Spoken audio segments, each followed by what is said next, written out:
नमस्कार, तुम्हा सर्वांचं स्वागत आहे आपल्या टीच विथ प्रतिभा या युट्यूब चॅनलमध्ये। तर बघा आजच्या ठळक बातम्या 3 जून 2024 सोमवार काही मिनिटांपूर्वीच्या ह्या बातम्या जाणून घेण्यापूर्वी तुम्ही जर आपल्या चॅनलवरती नवीन असणार तर चॅनलला सबस्क्राईब करा आणि अशाच महाराष्ट्रातील बातम्या योजनाविषयक माहिती जाणून घेण्यासाठी आपल्या टीच विथ प्रतिभा या युट्यूब चॅनलला सबस्क्राईब करून बेल आयकॉन दाबायला विसरू नका।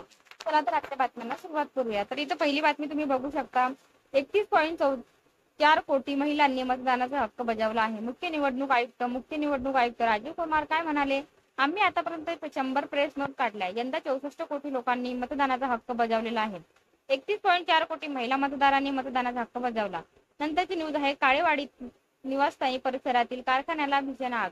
पिंपरी चिंचवड मधील घटना। पिंपरी चिंचवड शहरातील काळेवाडी येथे एका निवासी परिसरातील कारखान्याला भीषण आग लागली आहे।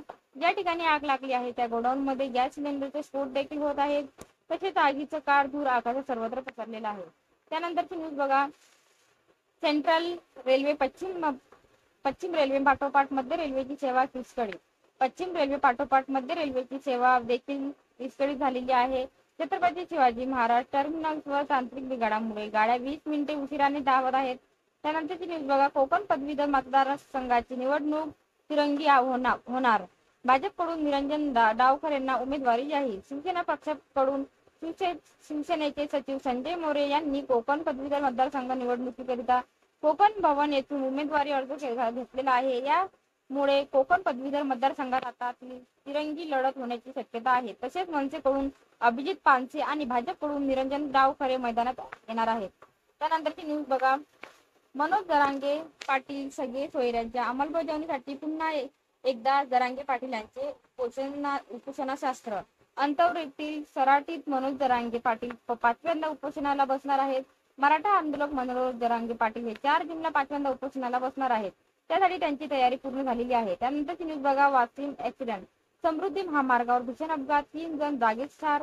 वाशिम मध्ये समृद्धी महामार्गावर कारची उभ्या ट्रकला धडक दिली आहे। या भीषण अपघातात 3 जण जागीच ठार झाले आहेत। वाशिमच्या मालेगाव तालुक्यातील रिधोरा इंटरचेंज जवळ हा अपघात झालेला आहे। भीषण अपघातात कार चालकासह 3 जण ठार झालेले आहेत। त्यानंतरची न्यूज बघा, राहुल गांधींना बेंगळुरू कोर्टात हजर राहावं लागणार काय आहे प्रकरण। काँग्रेसचे वरिष्ठ नेते राहुल गांधी यांना न्यायालयात प्रत्यक्ष हजर राहावं लागणार आहे। राहुल गांधी यांना एका मानहानी प्रकरणात 7 जूनला बेंगळुरू न्यायालयात प्रत्यक्ष हजर राहावं लागणार आहे। राहुल गांधी यांना 2 जूनला न्यायालयात प्रत्यक्ष हजर राहण्याचे आदेश होते, मात्र इंडिया आघाडीच्या निवडणुकीच्या संदर्भातील बैठकीमुळे यांनी निवडणुकीच्या पार्श्वभूमीवर राहुल गांधींना उपस्थित राहू शकले नाहीत। त्यानंतरची न्यूज बघा, आठवड्याच्या पहिल्या दिवशी वाहतूक कोंडी। ठाणे ते मुंबई दरम्यान रस्त्यावर वाहनाच्या लांब रांगा। आठवड्याच्या पहिल्या दिवस चाकरमान्यांना वाहतूक कोंडीचा फटका बसला आहे। ठाणे ते मुंबईच्या दिशेने जाणाऱ्या वाहनाचा लांब रांगा लागलेल्या आहेत। मुलुंड टोल नाक्यावर वाहतूक कोंडी, आनंदनगर जकात नाका ते ऐरोली पर्यंत वाहतूक कोंडी आहे। गेल्या अर्ध्या ते पाऊण तासापासून वाहतूक कोंडी आहे। 2 ते 3 किलोमीटर वाहतुकीचा सामना हा वाहनधारकांना करावा लागत आहे। तर ह्या होत्या आजच्या ठळक बातम्या। अशाच महाराष्ट्रातील बातम्या योजनाविषयक माहिती जाणून घेण्यासाठी आपल्या टीच विथ प्रतिभा या युट्यूब चॅनलला सबस्क्राईब करून बेल आयकॉन दाबायला विसरू नका। चला तर भेटूया अशाच एका नवीन व्हिडिओ मध्ये।